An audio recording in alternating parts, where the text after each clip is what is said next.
ouviram a voz de Deus. E isso é maravilhoso. E existe um contexto aqui que é importante a gente entender. Isaías, então, era um jovem profeta. E Isaías, o livro de Isaías, ele é um livro messiânico, cheio de profecias messiânicas. O que isso quer dizer? É um livro que está constantemente apontando para Jesus.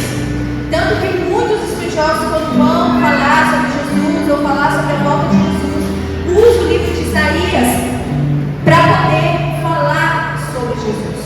Nós vamos ver no Novo Testamento muitos falando e apontando para Jesus, e apontando para as profecias dele, apontando para as profecias de Isaías. E o próprio Jesus, quando falava com os discípulos ou falava para ensinar, ele falava das profecias de Isaías. Isso é tremendo. E o contexto aqui, irmãos, no capítulo 6 de Isaías, nesse tempo, ele estava vivendo uma grande crise. Existia uma grande crise acontecendo naquele momento. Se a gente for ver bem no começo do capítulo 6, lá fala que no ano em que o rei Uzias morreu. Então, só para a gente contextualizar e entender um pouco aqui, quem é esse rei Uzias? O rei Uzias, para quem não sabe, foi um dos, se eu posso dizer, o segundo maior rei de Israel, depois de Davi, né? Lá em 2 Coríntios 2,6 diz que Uzias, olha que poderoso, diz que Uzias buscou a Deus durante toda a vida de seu mestre Zacarias, que o instruiu no temor de Deus. E enquanto procurou agradar Yahvé, Deus o fez prosperar. Então, quem era Uzias? Uzias era um homem, um rei, que foi levantado para reinar sobre Israel. Então, depois de um tempo, de muita escassez, de muita guerra, então o tempo em que Uzias estava reinando era um tempo em que havia prosperidade, porque ele buscava e temia o Senhor. Porém, aqui fala uma chave que traz algo e fala assim: ele buscou por toda a vida, não dele, mas de uma pessoa que estava por trás dele, de um mestre, de alguém que ensinava, de alguém que sempre estava ali falando assim para ele: ó, Uzias, busca o Senhor, ore, não tema, vamos lá, você já orou por isso, você já buscou entender isso. Então existia alguém por detrás de Uzias que fazia ele constantemente estar buscando ao Senhor. E lá fala que enquanto Uzias fazia isso, o Senhor o fazia prosperar. Irmãos, era um tempo onde realmente o Senhor trouxe prosperidade sobre Israel. Se você for buscar a história, era um tempo onde o povo estava prosperando. Era um povo onde o exército era muito forte. As pessoas, todas as outras nações tinham temor por Israel, porque entendia o que eles estavam vivendo. E por acontecer tudo isso, no versículo 16 de 2 Crônicas, fala assim: entretanto, depois que tudo isso estava acontecendo e a fama de toda essa prosperidade se espalhava, diz assim: entretanto, depois que Uzias se tornou poderoso, o seu orgulho provocou a sua queda. Uau! Um homem que era temente a Deus, um rei que aproximadamente reinou ali em Israel durante 52 anos. Dizem que durante 52 anos ele reinou. E durante o seu reinado, era algo próspero, era algo poderoso. Porém, tudo aquilo engrandeceu o coração de Uzias e o orgulho quebrou e ele fez cair. O que aconteceu com Uzias? Uzias, por conta do orgulho, ele ficou leproso. O Senhor, ele trouxe como castigo do seu orgulho uma lepra sobre ele. E por esse motivo, Uzias, ele teve que ficar separado do reinado, das pessoas, até a sua morte. Olha que morte triste, irmãos. Porque um homem que era um rei poderoso teve que passar o fim dos seus dias separado, sem ninguém, por conta de uma lepra que o Senhor colocou sobre ele, por conta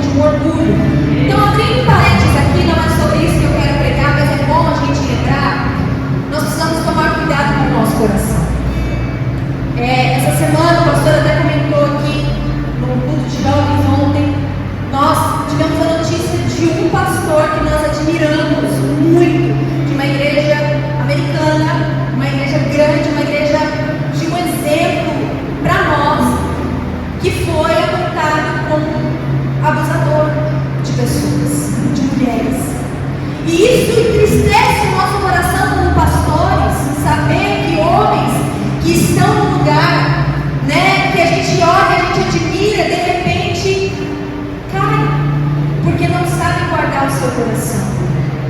Então talvez você não seja um pastor de uma igreja grande, mas você seja pastor da tua casa. Talvez você seja pastor do teu trabalho.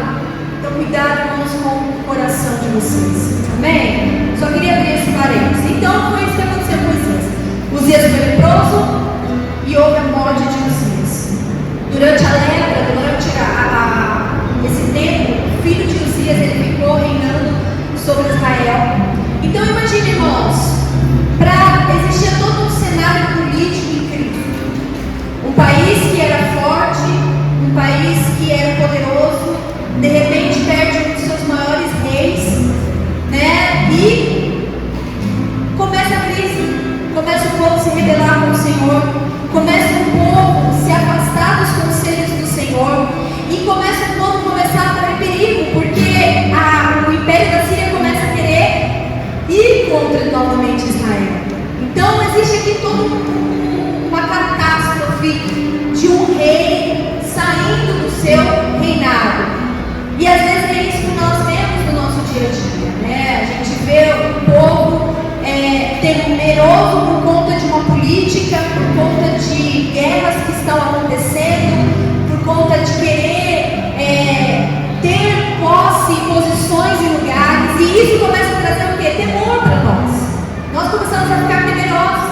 E eu acredito que esse também é o coração de Isaías. E Isaías, no capítulo 6, fala que ele vai ao templo. Ele está no templo e é quando ele tem essa visão. O Senhor, ele se levanta com misericórdia para disciplinar o seu povo. E ele abre os olhos de Isaías. Ele permite que Isaías veja o trono. E aqui fala no versículo 1, fala assim: eu vi o Senhor. Eu vi o Senhor assentado no trono alto e exaltado. Isaías viu, o Senhor permitiu que ele visse, que ele olhasse, que ele contemplasse ao Senhor naquele trono. E é muito interessante porque se nós estamos vendo que existe uma crise por conta de um rei que saiu do seu trono por conta da sua morte, do seu orgulho, aí vem o Senhor trazendo uma visão de Isaías e dizendo o que para ele? Rei Isaías, mesmo que o rei dessa terra saia desse trono, eu, o rei dos reis, permaneço inabalável, assentado no trono. Então, Isaías, eu sou o rei, a quem todos devem temer, a quem traz prosperidade, a quem traz a justiça. Sou eu, Isaías. Eu estou assentado num trono alto e sublime, um reino e um trono perpétuo e eterno. Então não há por que temer, não há por que se entristecer, Isaías. Então, olha que maravilha, irmãos. No momento em que o rei da terra sai, o Senhor se apresenta como um rei assentado no trono. E essa foi a visão que Isaías ele teve. Isaías ele pôde olhar para o Senhor, e ali ele pôde contemplar a grandeza do Senhor. Ele pôde ver a majestade como um rei. Ele pôde ver o poder do Senhor. Ele pôde ver a soberania de Deus. Ele pôde ver a beleza do Senhor. Isaías ele viu o próprio Deus, o próprio Senhor. Ele viu pelos teus olhos. Ele viu além do trono de Deus. Ele via anjos, serafins em volta do seu trono. Irmãos, eu não sei, mas eu tento imaginar. Eu quando leio a Bíblia eu tento imaginar isso. E quando a gente tenta imaginar isso, a gente começa a enxergar e falar assim: Senhor, eu sei que talvez nós não vamos ver como Isaías, mas nos permita ter esse entendimento tão grandioso, irmãos. E é assim que nós devemos olhar. Isaías viu Deus em seu trono, reinando. E ele viu serafins adorando a ele. Serafins com 6 asas, 2 cobriam o rosto, 2 cobriam os pés e 2 voavam. E constantemente eles declaravam:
gritando: Santo, Santo, Santo é o Senhor dos Exércitos. E naquele momento que a santidade de Deus ela é exposta de uma maneira tão profunda, não foi um arrepio que emocionou Isaías, foi algo além. A santidade do Senhor é algo que transformou a vida de Isaías. Se nós olharmos, irmãos, o único atributo de Deus que é mencionado 3 vezes seguida é Ele ser santo. Santo, santo, santo. Em Apocalipse a gente vai ver os anjos, né, os anciãos ali prostrados, declarando santo, santo, santo. Mas nós não vamos ver o atributo de Deus ser mencionado 3 vezes.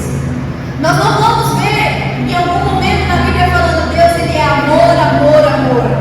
Nós não vamos ver Deus falando Deus é justiça, justiça, justiça, paz, paz e paz. Mas nós vamos ver declarando 3 vezes a santidade de Deus, dizendo ele é santo, santo e santo. E o fato de a santidade de Deus ser repetida 3 vezes, isso evidencia a sua importância. E isso nos mostra que todos os outros atributos de Deus qualificam por conta da sua santidade. Vocês estão entendendo, irmãos? Deus é amor porque Ele é santo. Deus é justiça porque Ele é santo. Deus Ele traz paz porque Ele é santo. Deus é um Deus de misericórdia porque Ele é santo. A sua bondade é santa, o seu amor é santo, a sua misericórdia é santa. Existe uma santidade em Deus que qualifica todos os outros atributos de Deus. E por que eu estou dizendo isso? Porque no momento em que Isaías ouviu santo, santo, santo, diz que as portas, né, se a gente for olhar aqui, fala assim, o som das suas, no verso 4, o som das suas vozes, os batentes das portas tremeram, e o templo ficou cheio de fumaça, cheio de glória, de Shekinah. A voz daqueles anjos encheram aquele lugar, e no momento que isso aconteceu, irmãos, ele gritou. E eu gosto disso, porque Isaías, a tradução aqui desse grito de Isaías, fala que foi um grito de desespero e de profundo lamento. Quantos aqui já gritaram de alegria, ou já gritaram de medo, de susto?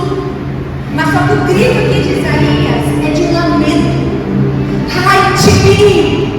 Ai de mim, Senhor! Ai de mim, porque eu posso ver a sua santidade. Ai de mim, porque eu vejo quando o Senhor é santo. E quando eu olho para mim, eu sou apenas um pecador, um homem de lábios impuros. E às vezes, irmãos, a gente precisa que Deus ele ministrou meu coração. Que muitas vezes a gente, por falta de reconhecer a santidade de Deus, não reconhece o nosso pecado. Quantos aqui tem uma camiseta branca que usou e você garante que ela é branca ainda, mas quando você compra uma novinha e coloca junto, você fala assim, ela está meio amarelada, não é tão branca mais. Você coloca agora para as mulheres, tá? Coloca na cândida, põe no pente, coloca no bicarbonato, mas nada mais faz aquela camiseta, quando você coloca diante daquela outra nova, fazer com que ela seja tão branca quanto aquela nova. Olhar a santidade de Deus, irmãos, é a mesma coisa. Quando eu me coloco diante de Deus, por mais que eu ache que o meu evangelho já está perfeito, que eu já me considero a quarta pessoa da Trindade, que eu já estou assim plenamente salvo, e nós somos salvos por meio de Cristo Jesus pela fé, amém? Mas a gente começa a viver o evangelho de uma soberba tão grande, achando que não há mais pecado para ser arrependido, que não existe mais nada para ser confessado, que quando a gente se põe diante da santidade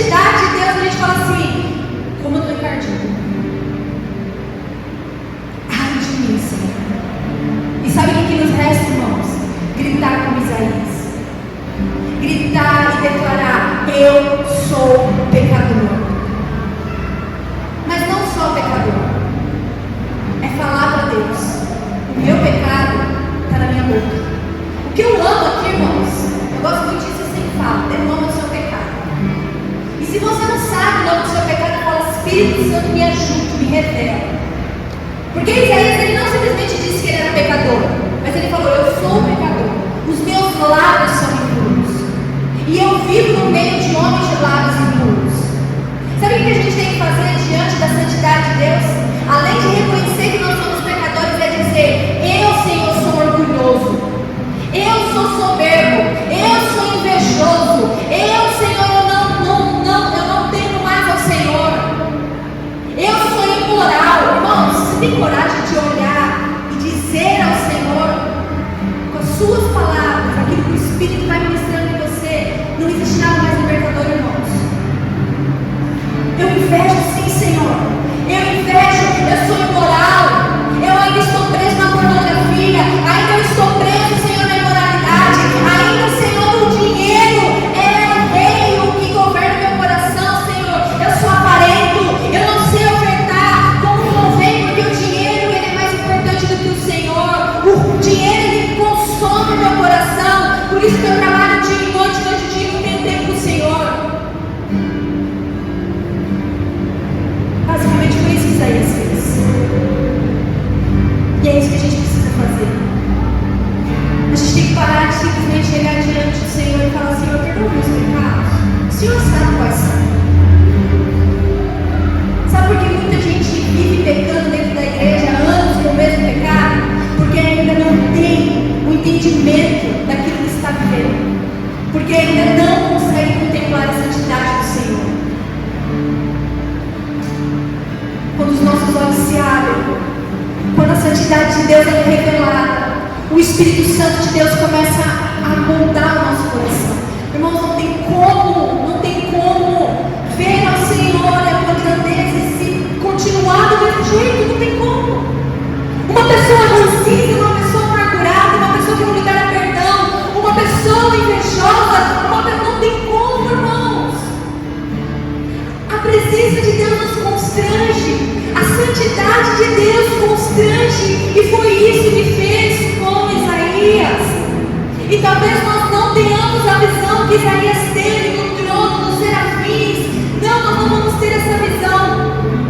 Mas, irmão, nós temos um Cristo que morreu na cruz, um homem puro, um homem santo, um homem que não tinha culpa, que não tinha pecado, mas morreu na cruz por cada um de nós. E essa é a nossa convicção que nos leva a entender o quanto nós somos pecadores.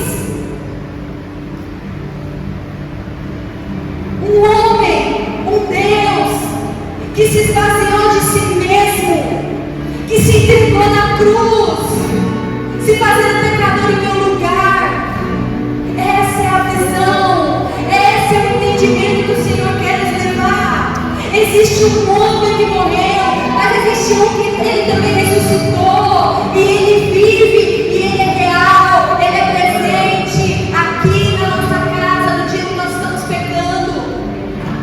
Eu gosto muito de John Piper. Ele fala algo que eu já falei sobre isso aqui. Ele fala que o que vai tirar o povo da pornografia, que vai tirar o povo das fofocas do trabalho, né, das mentiras, de um lado puro, é a fé de que nós temos um Deus que ele é presente em todo momento. Sabe aquele momento que você está ali na rodinha falando mal do irmão? Ele está ali. O Senhor está ali. Sabe naquele momento que você está começando aquela menina, aquela mulher? Ele está ali. Ele é real, ele é presente. Sabe aquele momento que o homem pensa em adulterar? Ele está ali. Ele é presente, ele é real. E isso nos traz um temor. Isso nos traz uma revelação da santidade de Deus.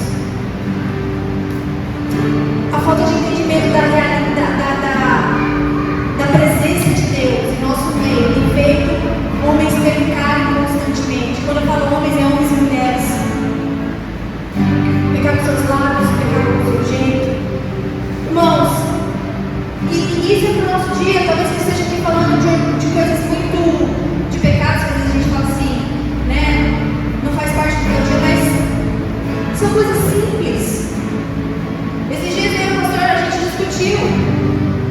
gente divergiu as nossas ideias. E naquela discordância, um ficou de cara do outro. E isso foi 2 dias, irmãos. Antes ele vinha atrás. E aí eu sou mais, né? Mas eu também não veio. Porque ele também estava esperando de mim. Até que o Espírito Santo me incomodou e falou assim: vai ficar isso até quando? Até quando vai ficar isso aí? O Espírito Santo me fala nessas palavras, mas é como se tivesse essa palhaçada vai durar até quando? E aí foi quando eu cheguei diante dele e falei assim: ó, é o seguinte, aí eu quero pedir perdão pelo que eu falei. Eu podia ter sido diferente de você, mas eu respondi da mesma altura, porque a gente não veio de trás. Mas eu quero te pedir perdão. Eu poderia ter sido diferente de você. O Espírito Santo me incomodou naquele mesmo momento que eu falei, mas eu esperei 2 dias para poder falar. Irmãos, pelo amor de Deus. E aí a gente diz que é crente. Ele falou de mim. Falou de mim. O Espírito Santo me incomodou. É o teu marido. É o pai das tuas filhas. É o teu pastor. Vai lá e pede perdão. Então a gente quer ficar ali, ó. E às vezes a gente acha que não, eu sou santo. Não, santo é o Senhor. Nós estamos em constante trabalho para a santidade, meu irmão. Então, deixa eu falar, o Espírito Santo ele fala. Então nós precisamos aprender não só ouvir, mas obedecer, amém? E foi isso que o Espírito Santo tem falado comigo. Quando nós reconhecemos toda essa grandeza do amor, da entrega de Jesus, pelo que Ele fez por nós, e que ainda nos deixou o Teu Espírito, que é o próprio Deus, que é santo, habitando aonde, irmãos? Ele habita aqui nesse lugar? Fala assim, Ele habita em mim. Ele é santo e Ele habita em mim. A santidade, a grandeza, é um Deus que se permite habitar em nós. Então existe um Espírito que está constantemente falando: ei, não olha para isso, não olha para aquilo, não põe a mão aí, não pega o que é seu, tira os seus olhos, arranca os seus olhos, corta as suas mãos. Agora, irmão, se você chegou num nível que nem o Espírito Santo você consegue ouvir mais, Deus tem misericórdia. Porque quando eu olho isso, quando eu entendo que existe um Deus, que é o próprio Deus habitando em mim, tudo começa a mudar. Porque quanto mais eu me aproximo da presença e da pureza de Deus, de Cristo Jesus, por meio do Teu Espírito, mais Ele me limpa, mais Ele me purifica, mais Ele me santifica. E quando a gente fala dos últimos dias, a gente fala de uma noiva que é santa, irrepreensível, sem mancha, sem mácula.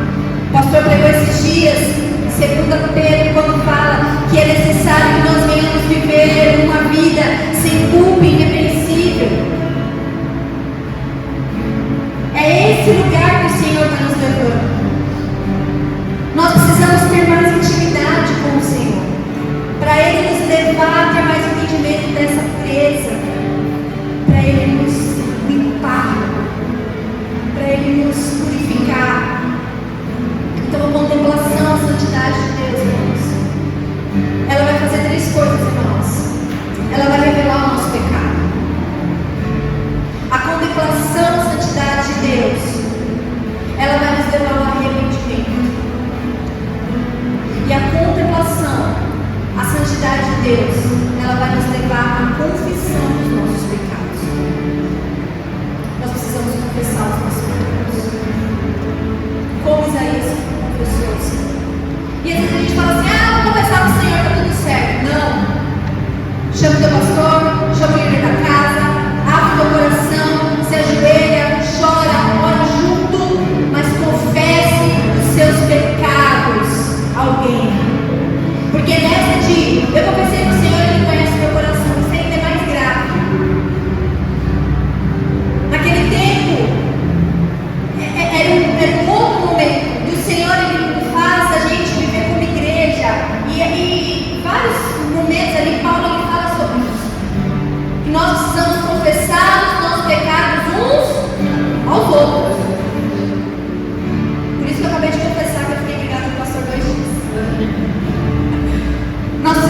confessar os nossos pecados. E foi isso que aconteceu com Isaías. E é isso que precisa acontecer conosco. Nós precisamos viver dias de arrependimento. Isso é urgente para a igreja. Há uma urgência no arrependimento. Esses dias atrás, muitas igrejas se reuniram num lugar para ficar mais de 12 horas em jejum, em oração, só por arrependimento pela igreja. Então, qual que é a urgência desses dias? Se arrepender, irmãos. Se arrepender é orar e clamar. E quando o irmão confessar o pecado dele, é eu orar e clamar e chorar pelo pecado do meu irmão junto com ele. Porque nós somos um corpo. Se um peca, o outro peca. Se um chora, o outro chora. Se um ganha, o outro ganha. Se um perde, o outro perde. A gente precisa desse entendimento. Mas a gente, com nossa mente tão egoísta, o que a gente faz? A salvação é individual. Cada um com seus problemas. Deixa fulano lá. Isso é egoísmo. Já oro por isso também. A dor do meu irmão é a minha dor. Se ele está pecando, eu preciso ir até ele e falar: irmão, eu sei que você está pecando. Foi isso que aconteceu com esse pastor dos Estados Unidos. Pessoas que fizeram a liderança aqui chegar diante dele e falar: olha, está tendo acusações. Está vindo pessoas falar com você. Você precisa se arrepender, vamos conversar. Ele não permitiu uma conversa. Ele não confessou o seu pecado. Irmãos, é triste ver o pastor tão usado pelo Senhor caindo no mundo da soberba. Então chega de nós acharmos que nós somos melhores do que um dos outros, porque o pecado do outro não é só porque é diferente do teu que é maior. É pecado. Pecado é pecado. Então nós precisamos chegar diante do povo e confessar. Há um tempo, há uma urgência de arrependimento. E como eu vou fazer isso? Contemplando a santidade do Senhor. Nós precisamos parar de romantizar os nossos pecados. Nós precisamos parar de achar que tudo bem viver desse jeito. A igreja tem trazido o mundo para dentro dela e está tudo bem, né? A gente perdeu o discernimento do que é pecado e do que não é. Eu estava falando para a Pri, né? Eu tenho uma pessoa que ela é conhecida e a semana inteira postando vídeos, fazendo devocionais, falando glória a Deus, aquela coisa, e anota, e a Bíblia. Maravilhoso, mas. Aí chega no final de semana, está vestida de mortícia e uma festa de Halloween. Nossa, pelo amor de Deus. Que você é esse? Que a gente vem aqui agora levanta o braço e acha que Halloween é normal. Acha que homem com homem é normal, mulher com mulher é normal. Não é. Acha que entrar numa rede social e ficar paquerando a menininha é normal.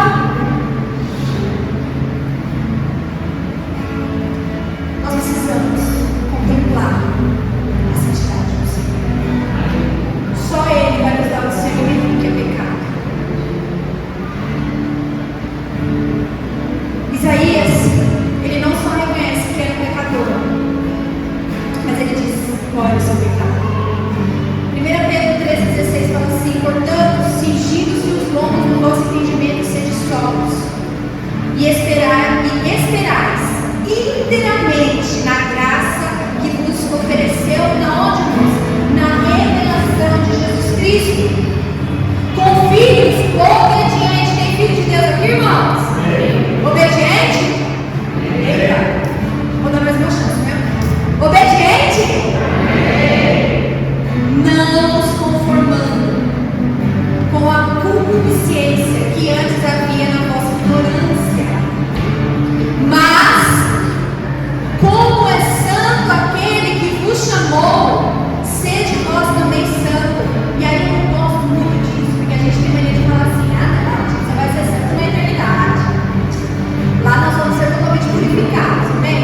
Mas olha o que Pedro fala, ele fala assim: sede vocês também santo em toda a vossa maneira de viver.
Então vamos entender aqui.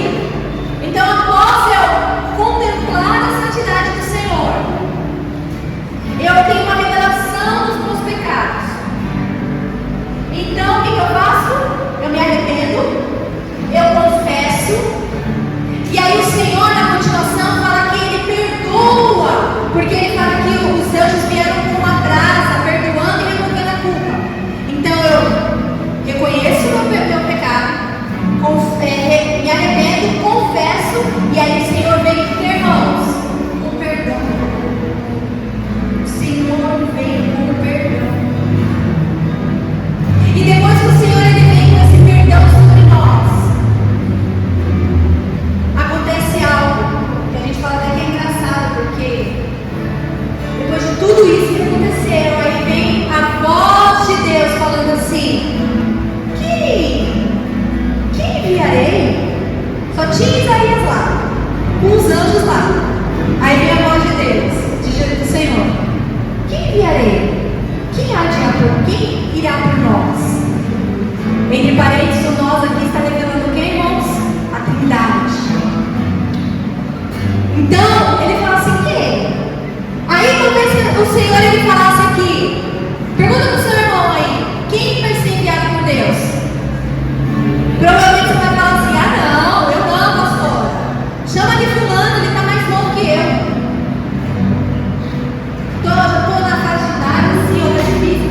Não, pastor, chama fulano porque eu tenho muito trabalho demais. Não, Senhor, peraí, deixa eu procurar aqui, talvez o do cérebro é bom aqui, ó, Deus, eu acabei de achar o outro para você aqui, ó, do cérebro, peraí. Sabe o que a gente faz? A gente está terceirizando aquilo que Deus quer fazer na nossa vida. Quem enviarei? Não, eu não sei falar. Lembra de Moisés? Jeremias? Homens que enquanto o Senhor estava chamando, ele ficava dando desculpa. Jonas fugiu. O que mais tem na igreja? É homens e mulheres como Jonas fugindo do seu chamado, porque não querem falar aquilo que Deus quer falar nesses dias. Não querem pagar o preço de ir para o lugar que tem que estar. Não quer pagar o preço de uma renúncia, porque é pesado demais. É pesado demais servir a Deus. É pesado demais falar a palavra de Deus. É pesado demais vir e contribuir com o chamado de Deus. Egoístas, nós somos egoístas, irmãos. E a gente quer falar: ah não, chama fulano, ah não, esse ministério aqui é muito problemático. Jovens, imagina. Vamos aqui. Casais, não. Isso mesmo, fala casais, meu casamento. E a gente esquece que existe um Deus que nos perdoa, que está redimindo todos os pecados. E é por isso que Ele tem nos chamado. E a pergunta que eu quero fazer para você é: quantos não você tem dado para Deus? E o Senhor nesse dia Ele está chamando. Quem é que vai? Porque a palavra de Deus fala que o Senhor Ele só vai voltar quando todos ouvirem falar sobre Ele. O que nós estamos fazendo com o Evangelho que a gente tem recebido nos domingos? O que a gente tem feito com aquilo que a gente tem recebido do parte do Senhor? A gente não consegue dar bom dia para a moça do caixa do mercado e quer pregar o Evangelho.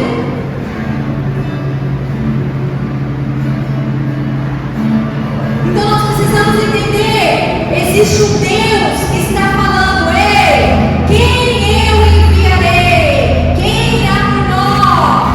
E aí Isaías imediatamente disse: eis-me aqui. A resposta de Isaías é imediata. Ele não terceiriza o seu chamado. Isaías ele tinha que fazer algo seríssimo da parte do Senhor, mas ele não negociou. Ah não, Senhor, falar isso, imagina, é muito duro. É como se até eu quis.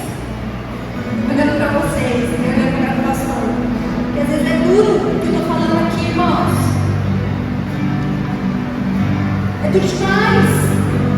Repreender alguém da sua família, da parte do Senhor, imagina, vou ficar caladinha. Não,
isso o Senhor mesmo lhes dará o sinal.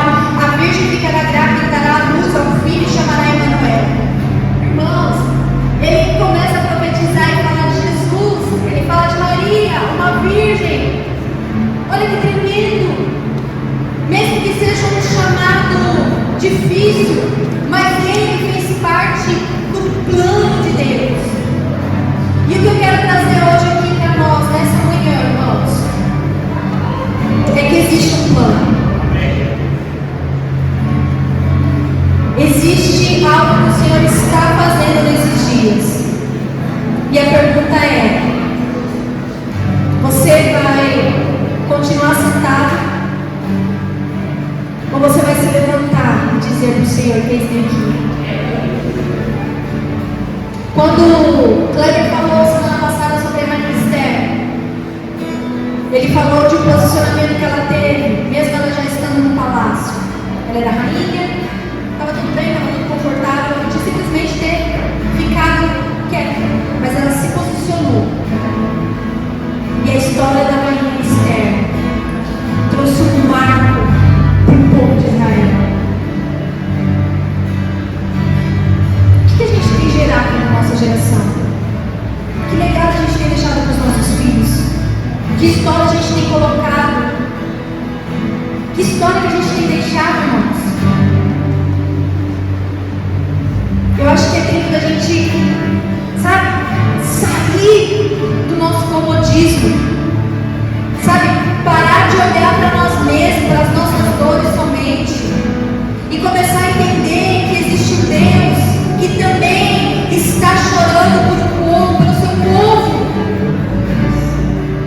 Sabe, é parar de falar assim: ah, é guerra, e ignorar o que está acontecendo. Não, existe uma guerra. E eu vou me posicionar orando e clamando por essas pessoas, por esse povo, e não só por Israel, mas por aquilo que o Senhor tem estabelecido. A gente tem se tornado apático, a gente não liga mais para a dor do outro, a gente não chora mais pelo outro. Eu lembro que quando me converti eu chorava por vidas e eu colocava nome, era uma lista enorme de nomes de pessoas que eu queria ver na igreja, adorando ao Senhor. E o Senhor me fez lembrar: qual foi a última vez que você fez isso? Porque a gente ora por um aqui, ora por um outro ali, mas é chorar, é clamar, sabe, é lembrar do irmão que entrou aqui talvez bêbado e nunca mais voltou, e mesmo que a gente não sabe o nome dele. Senhor, se um dia o Senhor trouxe esse homem aqui, é porque o Senhor tem algo na vida dele. Eu não vou parar de orar enquanto esse homem não, sabe, irmãos, é isso. Agora a gente fica lamentando as nossas dores. Ai, ó céus, ó terra, chega, irmãos. Que o Senhor traga esse despertar no nosso coração. Que o Senhor traga despertar no nosso espírito. Faça nós pararmos de olhar só para nós e olhar para aquilo que o Senhor está fazendo e dizer: eis-me aqui, Senhor. Mesmo que isso puxe a minha vida como a de João Batista, um precursor, um homem que se colocou na brecha para falar: eu vou anunciar a vida do Senhor Jesus. Sabe como Isaías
Espírito Santo de Deus, vem sobre este lugar, vem fazendo uma revelação, Pai, de quem o Senhor é, da sua santidade. Não nos permita mais ficar omissos, não permita mais nós ficarmos, Pai, apáticos, não permita mais viver o pecado de uma maneira, Pai, qual que sai da parte do coração, Senhor. Levanta a sua igreja, Jesus. Limpa os nossos pecados. Nos posiciona, Senhor, para clamar, para falar, para pregar o teu evangelho, Jesus.